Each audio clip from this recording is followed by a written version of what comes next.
You can suck my effing dick.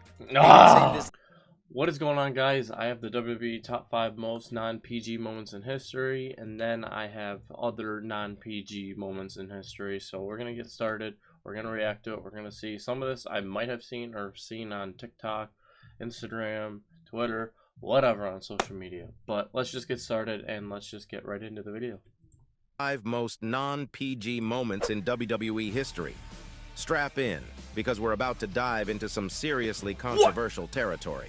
Our first stop on this roller coaster of a list is the infamous bra and panties matches. These were bouts where female superstars had to strip their opponents down to their lingerie to win, a throwback to the Attitude Era. While these matches were designed to be titillating the juices of your guilty pleasure, they often objectified the women involved, sparking debate over WWE's portrayal of female talent.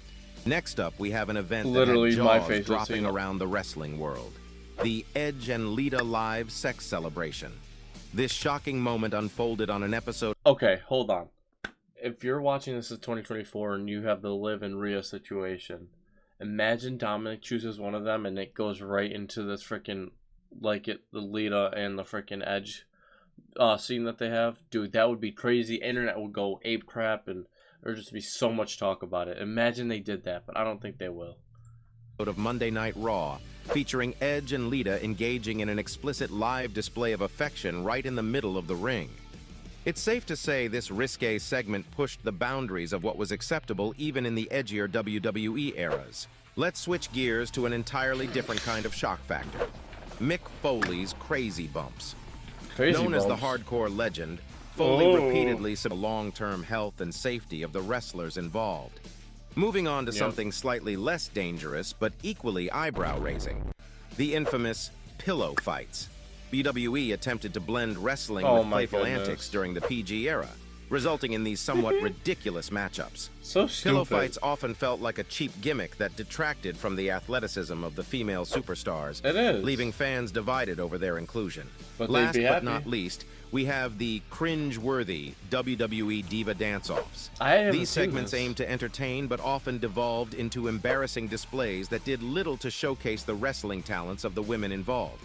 While some fans enjoyed the entertainment value, these segments led to questions about the company's commitment to elevating women's wrestling. And there you have it, folks. The top 5 non-PG moments in WWE history. These moments, whether entertaining or cringe-worthy, have left an indelible mark on wrestling history. It's crucial to remember that wrestling is ever evolving, and these moments serve as a reminder of its complex and controversial past.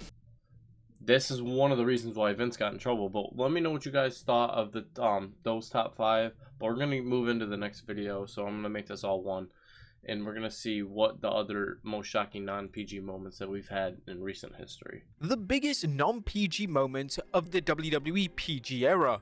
And some people are going to be talking to this, but this is just going to be my actual reaction, because I haven't seen this video before, but I might have seen the moments. Be sure to subscribe and hit that notification bell for daily wrestling videos. Do that for Number 10, Matt Riddle drops an F-bomb. The feud between Matt Riddle and Seth Rollins was one of the first feuds of the Triple H era. The feud allowed Riddle and Rollins to push the boundaries of PG, and the feud was incredibly intense. It was so and perfectly set the tone for the era to come. One segment in the feud stands out, and that occurred on the 29th August 2022 edition of Raw. Riddle and Rollins were exchanging in a virtual promo exchange, and in the promo, Rollins declared, "Yo Riddle, you still there? You talk about my family, let's talk about your family. Oh wait, you ain't got one, because your wife divorced you and took your kids, and they want to see your bitch ass anymore." Riddle then responded, "You know what they need to do? They need to have rivalries even with the females and the males. They need to do that with Triple H now, especially when they move to Netflix and they can say all this stuff and it won't get blurred, the screen won't go black.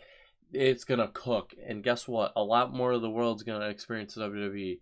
And they're like, oh, it's fake, blah, blah, blah. But guess what? It's more about the story than it is the freaking wrestling. You can, guess what? That's just how I feel. But I like both of them and they mix well for me. But let me know what you guys think in comments. By saying he was going to F up Rollins, and he demanded to know his current location. This segment was tremendous, and it lit social media on fire for all the right reasons. It also helped that it was common knowledge that Riddle and Rollins genuinely didn't like each other backstage, so it was an excellent example of WWE blurring the lines between fiction and reality. During an interview with Chris Van Vliet, Riddle discussed the infamous F-bomb, and he revealed that Triple H said he was permitted to use it, but saying the word kill was strictly prohibited. No, that was given to me. Thank you, Triple H. You know, Paul, I think that was the give-take. It also gave me an element of realism. He got his pill, his bullet of realism, that gave me mine, because nobody says the F word in WWE. No one says it on TV, especially my character who is as cool as a cucumber. He crossed the line. Where the F are you? Where are you? I'm gonna kill you. They said I couldn't say kill, but I could say the F-bomb. Number 9, Rhea Ripley's pins. Dude, Rhea Ripley's heel character that's mommy had right several there. Sexual undertones, especially her relationship with Dominic Mysterio. Mysterio refers to... What's funny is, guess what? We don't know where that's going right now, and that's great to see, because once she returned, she literally pushed him away and walked away and didn't say nothing because of what was going on with Liv Morgan during that night, and I think that's why she returned.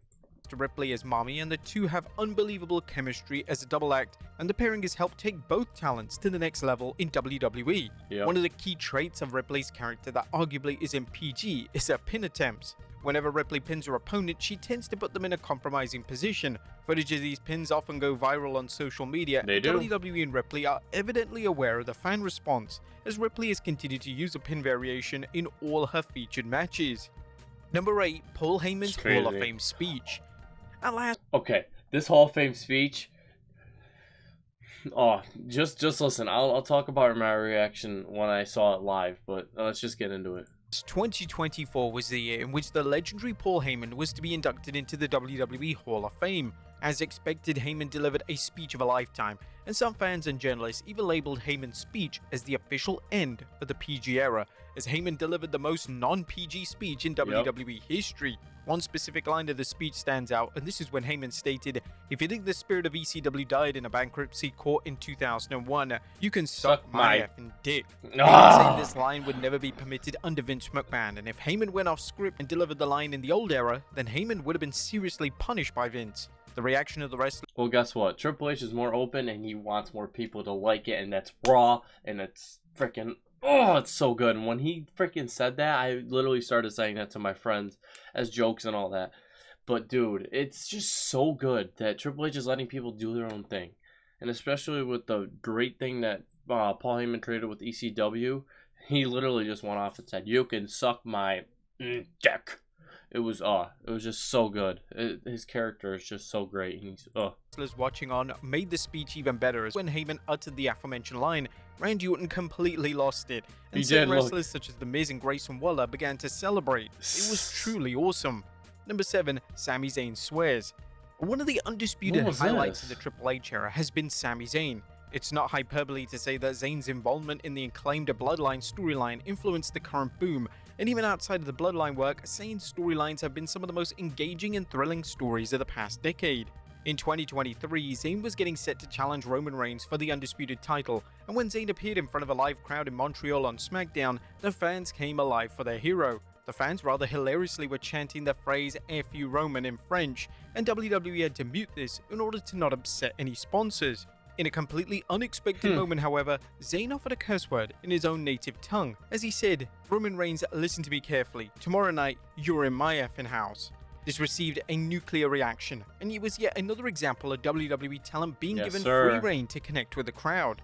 Number 6, Alexa Bliss's questionable move. What is this? The COVID-19 era was a bizarre time for WWE, and they tried to do anything they could to make the shows entertaining. One of the top feuds of the era was a feud between Randy Orton and The Fiend, and to take the feud to the next level, WWE booked Orton to take on The Fiend's associate Alexa Bliss at Fastlane in 2021. Due to WWE having strict rules on intergender wrestling, the match ended without any physicality between the two opponents, as The Fiend interfered and allowed Bliss to get the win. The most notable thing about the match saw Bliss weirdly mount Orton after The Fiend's interference, and Orton's real-life wife, Kim Orton, was seemingly livid with the former WWE Women's Champion. Kim would state that Bliss had effed up on Twitter. It was unclear if Kim was simply supporting the storyline or she was legitimately unhappy. Number 5, the barbed wire bat. Due to the WWE being a PG product, the majority of the weapons that are used are safe and more kid-friendly. However, in 2023 at NXT's No Mercy event, WWE decided that now was the time to reintroduce a vintage weapon into the mix, as WWE allowed Becky Lynch and Tiffany Stratton to use a barbed wire baseball bat. This was a weapon commonly used in the Attitude Era, and due to the barbed wire traditionally cutting a wrestler to shreds, it was outright banned in 2008. Lynch would use the weapon on Stratton during the match, and when the weapon first appeared, there was an audible excitement. However, it was likely the crowd were expecting the weapon shots to miss, but thankfully WWE committed to using the weapon in full. Hopefully, the reintroduction of Mick Foley's favorite object opens the door for more TV-14 style weapons to be used on WWE TV again. Number 4, Michael Cole goes off. Under the management of Vince McMahon, Michael Cole was often extremely reserved, delivering commentary, and he was pretty much a by-the-numbers commentator for WWE. But this isn't to say that Cole was ever bad, as that simply isn't true. It's just that under McMahon, Cole was micromanaged into oblivion, and this limited his abilities. Thankfully for fans as well as Cole, the shackles are firmly off, as under the management of Triple H, Cole has had a career resurgence. Long gone are the days of Cole being terrified of saying the incorrect thing, as Cole has now put his love and passion for pro wrestling into his work, and he's truly delivered some of the finest commentary work in history over the... And that's what makes him connect with the crowd so well, is because he's just himself. His personality speaks out. He's not under control. He's not controlled, basically. He literally can do what he wants and as he pleases, and he has actual connections with these superstars, especially with Dominic, the whole thing, how he hates him because he disrespected his dad. The past 2 years. Specific praise should be offered towards Cole's work with Dominic Mysterio, as Cole's hateful commentary has allowed fans to hate Mysterio like no other. Cole often scolds Mysterio on commentary and discusses how much he loathes everything Mysterio represents. At the 2024 Royal Rumble, Mysterio would enter wearing his father's mask, and this was enough to send Cole over the edge. Cole would shout, "This kid is an absolute piece of shit! Watch your mouth, Michael Cole!" It was hilarious, as Cole was legitimately seething at the villainy of Dirty Dom. So funny. Number 3, Liv Morgan and Dominic Mysterio's antics. This is all recent and it's still cooking. Hopefully they can keep it going with the social media blowing up and everything. It's just literally that moment of her landing on him.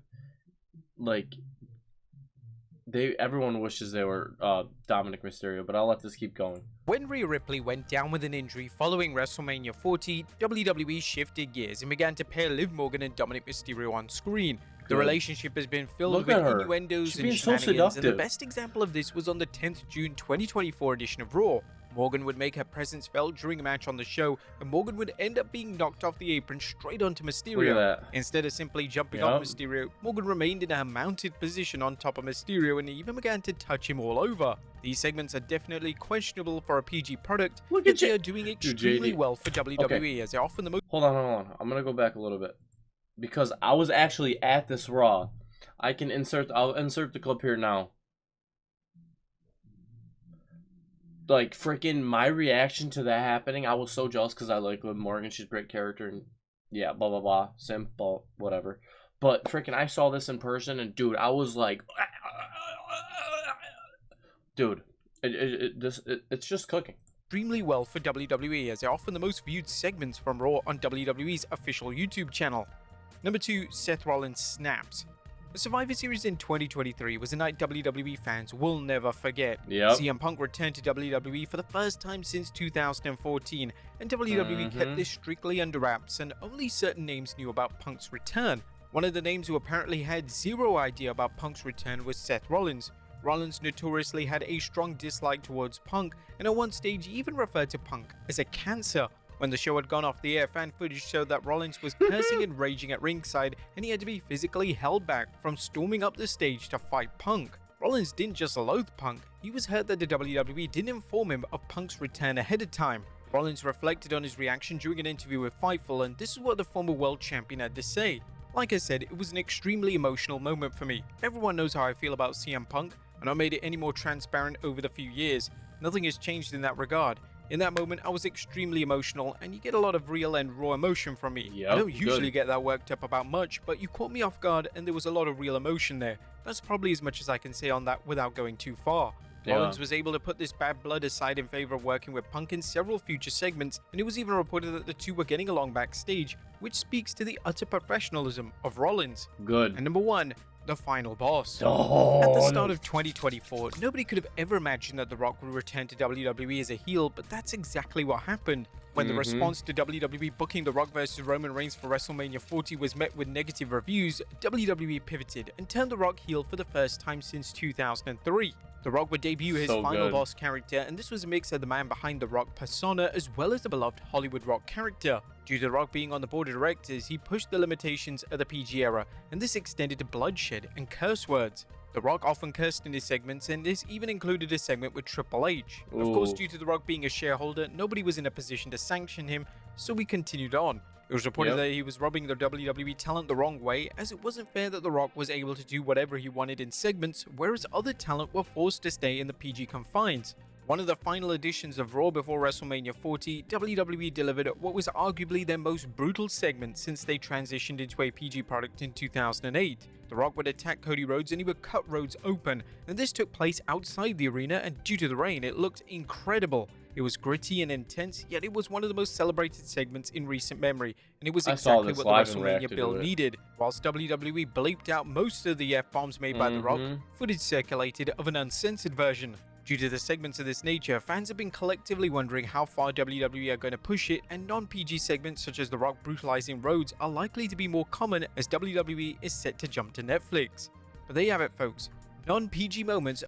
Like I just talked about, them jumping over to Netflix is going to be so good because they'll be able to do whatever they want because it could be un-PG, it can be whatever they want it to be. Because guess what? The more they can push a product to the people and connect with the audience, they can push more storylines and get better product, get reviews, make money, that kind of thing to make a better business. But they love connecting with their crowd and their audience. That's why they do certain things and build certain stories. It's because the only thing they have is really the audience, and they have to please them in a good or bad way, like being heel or not heel.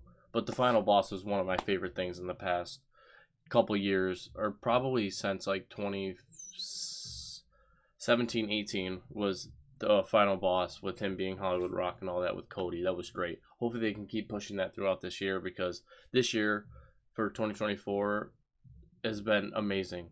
Freaking having CM Punk come back. He's going to be wrestling soon. You're going to be having Cody as champion, which you already had. The Roman versus Cody was amazing. But let me know what you guys thought of the most shocking non-PG moments. What are your favorite moments, and what do you think WWE can do to make this better or non-PG that you would love to watch? But thank you guys for watching this video, and I will see you guys in the next one. See you guys.